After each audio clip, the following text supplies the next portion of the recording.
and we'll go ahead and move right into our next case. So guess what? History's about the same, exam pretty much the same, and here's our ultrasound. So some of you probably have already caught on to these pictures being a little bit different. Here's our transabdominal view of the uterus.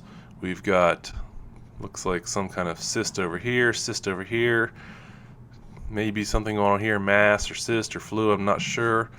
Looking up in the rest of the abdomen, this is the spleen and the left kidney. We don't see any free fluid up here. And this is the right kidney and Morrison's, I believe, and I don't see any obvious free fluid. Now we're on to transvaginal findings. So we see the uterus, we see free fluid here. This is a sagittal view of the uterus. Certainly don't see an intrauterine pregnancy. The endometrial stripe looks thin. There's nothing in there. But we do see some, so we're close to the cervix. We see some free fluid here, and it has some echoes in it. There's gray stuff floating in there.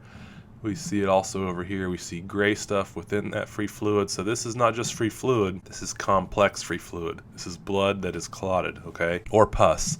But when we're thinking about ectopic, we got to be thinking this is probably blood. And then we get views of the adnexa. This is over on the left. And what we see here is a complex mass with increased echogenicity. This is part of the adnexa. It looks like the left as well. There's a simple cyst and some increased echogenicity here, and this is just another sweep through that thing, and it looks like we've got increased echogenic mass in the left adnexa and some cystic material as well. So this is all concerning for ectopic pregnancy. So our diagnosis here, take a look at that, see what you think. It's not normal, probably not undetermined location. This is likely ectopic with signs of rupture with that complex free fluid. So clot in the pelvis, complex free fluid equals rupture. So what's our plan? Operative therapy. This is not a candidate for medical therapy. Even though the ectopic looks pretty small and the patient's stable, we've got complex free fluid. This person needs surgery. Don't send them home. So again, just to review these, medical therapy for ectopic, stable and reliable, small, absent rupture. This is where our patient does not fit, cross off, moves into this category because they have signs of rupture. They need surgery. So just to emphasize, really important to look for free fluid. Look for it in the pelvis, look for it to be complex versus simple, and look for it up in the rest of the abdomen. Do your abdominal portions of your FAST exam. All right, going to move right along to the next case. So things are a little different here. 24-year-old female, vaginal bleeding, heavier than a usual period. There's clots and tissue passing, lower abdominal cramps, irregular periods, and the rest of this is about the same. We do see some blood at the os. Everything else is the same except we have this increased bleeding, more than a period, clots and tissue. Transabdominally, we don't see that much. Here we are transabdominally, no significant free fluid, no obvious masses in the adnexa. Transvaginally, our right ovary and left ovary look pretty normal. We don't see anything within the uterus. The HCG is 2,324, so we saw no intrauterine pregnancy, and our HCG is above the quote-unquote discriminatory zone, although I'd like to get rid of that term. The interpretation of our ultrasound, there's no intrauterine pregnancy, no significant free fluid, and nothing in the adnexa. So what's our diagnosis here? Take a look. Pregnancy of undetermined location, even with the higher HCG. There is a significant percentage of pregnancies, like 1 in 12 or 1 in 6, somewhere around there, that will be normal despite not having seen an intrauterine pregnancy with an HCG above the discriminatory zone. So what that means is you cannot rule out ectopic, you cannot rule out normal pregnancy, you cannot rule out miscarriage yet, even though we have this higher HCG level. So undetermined location. Now because of the history, not because of anything in the ultrasound, but because of the history of heavy bleeding with clots and tissue, there's a fair chance that this could be a miscarriage, and the patient should know that that is a good chance, although don't tell them that that is exclusively the diagnosis. And they should also know that an ectopic and even a normal pregnancy is not completely excluded. So the plan, what are you going to do? Again, they can go home, repeat ultrasound in a week. 48-hour HCG, not going to help anything, not going to change anything. And just again, emphasizing this point, if you do the whole ultrasound, you look at the adnexa, you look for free fluid, you get complete views through the uterus, the 48-hour HCG can be a thing of the past. You can eliminate it from your practice. This is just a reminder to correlate all the data with your ultrasound data, and in this case, the history of the heavy bleeding. So again, we go all the way back to history. The most important thing in the patient evaluation, I'd love to say it's always the ultrasound, but a lot of times the history and the physical are just as, if not more important than the ultrasound. Getting the history of heavy bleeding, passing clots and tissue, put you more on the side of this probably being miscarriage, although, like we said, ectopic and even a potential normal pregnancy are not excluded. Moving right along, case 6. 24-year-old female, vaginal bleeding, lower cramps, irregular periods, no past medical history, no fertility treatment, normal exam or similar exam to prior, diffuse, looks about the same. And what do we see on ultrasound? Well, we've got a retroverted uterus, the fundus points posteriorly, and we've got a sac within the uterus. It looks in about the right place. Here's the endometrial sac. It's high, it's sort of the fundus, but it has a weird shape, and I don't really see anything in it. And complete sweeps through there, again, didn't show anything within that sac. So what's our diagnosis here? Is this normal? Doesn't look normal. It's a big sac with nothing in it. So this is a pregnancy with an unclear or probably poor prognosis, okay? So this is one of the harder ones. This is the ones that we don't talk about that much. But these are things that we need to be prepared to talk to our patients about and prepared to recognize the findings. So let's talk about the plan, and then we'll dive into the findings a little bit more. So what are we going to do? This patient can be discharged home. They should probably have a repeat ultrasound in a week or so, but they should also be counseled that things don't look normal and that there is a fair chance that this pregnancy isn't going to turn out well. I don't think you should commit 100% to this being a miscarriage, because you could be wrong. I've been wrong before, but you should let them know that things don't look normal, and we definitely recommend follow-up. And in some cases, you might be able to make truly the diagnosis of miscarriage or abortion, and other cases that are iffy, let them know that things don't look 100% normal and the follow-up is recommended. But 48 hours isn't going to change anything. As long as you've looked at the adnexa completely and you've looked for free fluid. All right, just some reminders here of what pregnancy looks like as it progresses along. So early on, around 5 weeks, the first thing you're going to see is just a simple gestational sac, and this doesn't really mean anything. This is just an early finding, and it could be even a pseudo sac or an abnormal sac. As you progress, the next thing you're going to find is a yolk sac. Now this is a true pregnancy, and assuming it's in the right place within the uterus, this can be considered a normal intrauterine pregnancy. Next up, we see a fetal pole. Typically, by the time you can see a fetal pole, you should be able to identify cardiac activity, and notice the sac gets bigger. So the sac gets bigger proportional to what's inside of it. So if you see a big sac with nothing inside it, it's not a normal sac. And then later, the kid gets, a college degree and feet and arms and starts talking back to you, and you need to slap. So just a reminder, right around here, you should definitely be able to find a heartbeat. A few other things that you might see early on that are abnormal, some of which are not so great, some of which aren't that big of a deal. Sometimes you'll see a little bit of fluid collection around the gestational sac like this, or here's our gestational sac, here our decidual reaction, little bit of fluid collection, that's a subchorionic hemorrhage, and these are small, so they're outlined for you. And the important thing about these is these are okay. These typically have a good prognosis as long as they're small. And some people might refer to this as the implant bleed, although I'm not really 100% sure what that means. I think it's a made-up word. This is a little bit bigger.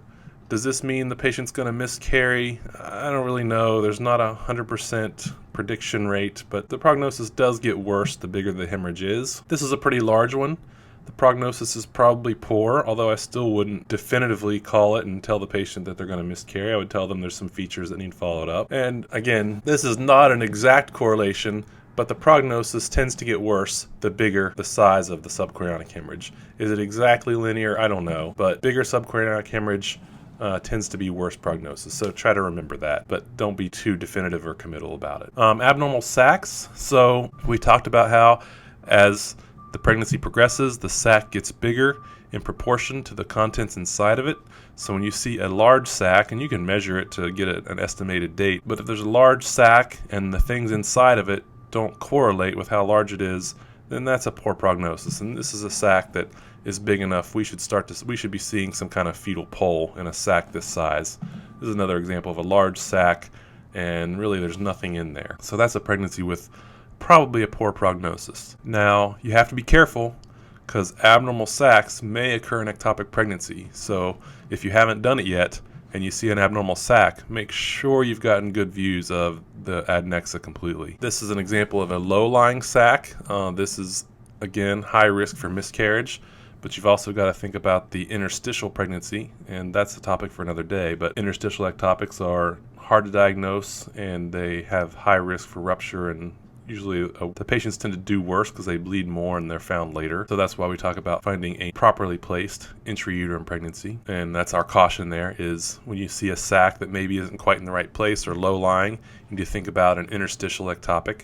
And then the last little topic I want to go through is fetal demise. Now, I have said to some people that unfortunately being the ultrasound person in your department makes you the expert in diagnosing fetal demise, which is probably one of the least pleasant conversations to have with our patients. But it's a necessary conversation, and it's really not fair for us to cop out and say that we're not willing to have this conversation with our patients. It's something we have to do. So this is an example of a fetal pole, and hopefully you've already looked with M mode, or you've stared at this thing for a few minutes in different planes and you haven't found a heartbeat. So then the only time you should ever put color on a fetus this size is when you're already 99% certain there is no heartbeat. This is just one final way to document the absence of any fetal cardiac activity. So again, don't put color on a fetus unless you're already 99% certain there is no heartbeat and that this is fetal demise. But once you think it is fetal demise and you're pretty confident in that, demonstrating the lack of color flow gives you another extra way to document that. Here's an example of fetal demise. We see a sac that's probably too small for this fetal pole, and we've tried M mode. We couldn't see any cardiac activity, although in this day and age, you can just save a clip that's zoomed in and shows no cardiac activity. And then again, you can also do the color flow. And how do you recognize fetal demise? Well, if you know and you can remember the normal appearance and the progression of pregnancy and the way it looks in the first trimester, this isn't going to be that difficult. So some of the signs of a poor prognosis are a large sac without the proportionate progression in the size of the fetus. So if you see a sac that's 7 weeks or bigger, or especially when you get to like 8 weeks and there's no fetus in there at all, that's a poor prognosis. That's not likely to be a normal pregnancy. Just don't forget to think about ectopic. If you see a pregnancy that's progressed to the point of having a fetal pole and there's no cardiac activity, that's a really poor prognosis, and that is a likely miscarriage or fetal demise, and our patients should be counseled of that. If there's a huge mismatch in the size of the sac and the fetus, then that's also a poor prognosis. And usually this is what you find with fetal demise. You'll find a sac that is continuing to get bigger, and you may measure it and get a gestational sac measurement of around 11 weeks. And you'll measure the fetal pole, and it measures 6 weeks, and there's no cardiac activity. That again is a poor prognosis, fetal demise, and patients need to be counseled. And when you see a very large subchorionic hemorrhage, likely a poor prognosis, although there's a little more uncertainty there, so be careful about how you counsel patients on that.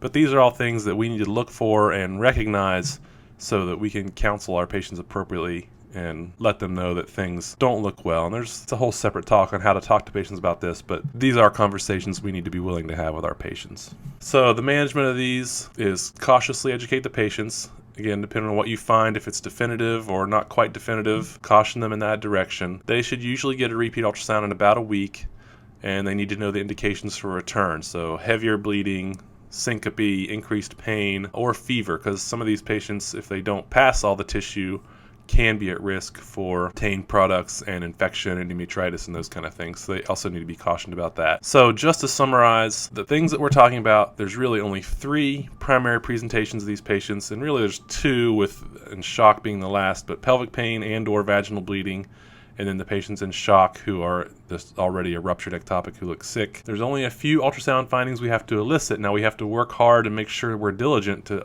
try to elicit these findings, but there's not that many findings. The properly placed intrauterine pregnancy, we want to measure dates, we want to look for cardiac activity, we want to completely evaluate the adnexa for any masses, and we want to look in the complete abdomen and the pelvis for free peritoneal fluid or complex peritoneal fluid. Only a few diagnoses: a normal intrauterine pregnancy, an ectopic pregnancy with or without signs of rupture.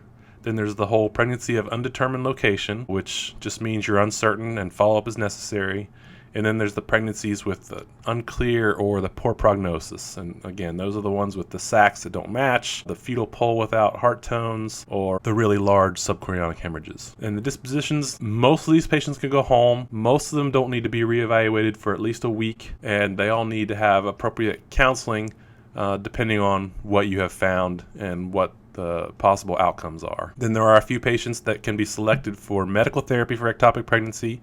Again, usually in consultation with your OB-GYN folks, but you should already know the findings and should know if they're a candidate or not. And then the patients who obviously are surgical candidates for ectopic pregnancy because they have signs of rupture or the pregnancy is too big. And again, our disclaimer, and this is really important, don't forget this, don't forget the progression. Small sac, as the sac gets bigger, the findings within it become more complex. So sac is bigger, a little simple yolk sac, a bigger sac even more, we see fetal pole, and then huge sac taking up the whole mother's abdomen, and baby with parts who can talk to you and write his name. And don't forget, by this point, we should be seeing a heart.